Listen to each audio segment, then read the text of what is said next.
Isang punong kahoy ni Jose Corazon de Jesus.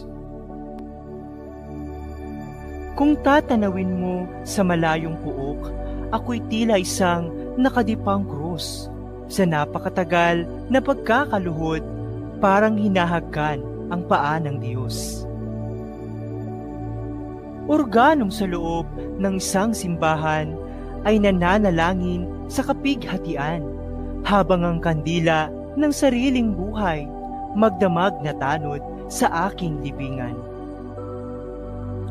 Sa aking paanan ay may isang batis, maghapot magdamag na nagtutumangis. Sa mga sanga ko ay nangakasabit ang pugad ng mga ibon ng pag-ibig.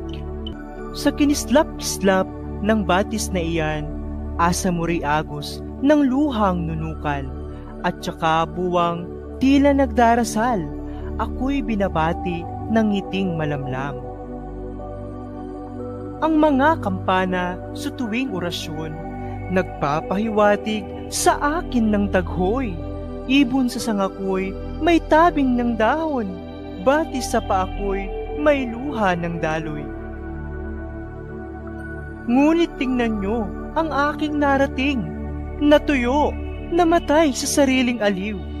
Naging krus ako nang magsuyong laing at bantay sa hukay sa gitna ng dilim. Wala na, ang gabi ay lambong ng luksa, panakip sa aking namumutlang mukha, kahoy na nabuwal sa pagkakahiga, ni ibon ni tao'y hindi na matuwa. At iyong isipin ng nagdaang araw, isang kahoy akong malagot malabay. Ngayon ang sanga ko'y krus sa libingan, dahon ko'y ginawang korona sa hukay. Ngayon naman upang mas aipat ko ang inyong naunawaan patungkol sa tulang inyong pinanood, meron ako inihandang katanungan. Bibigyan ko lamang kayo 5 minuto para sagutan ang pagtataya.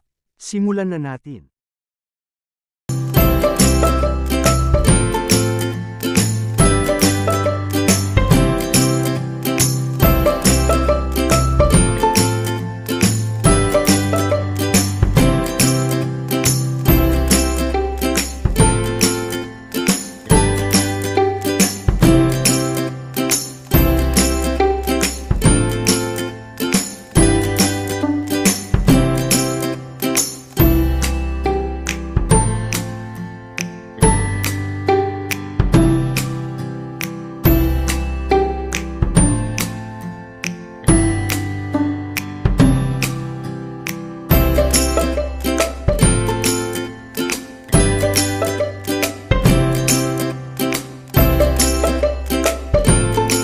Mahusay at maraming salamat sa inyo.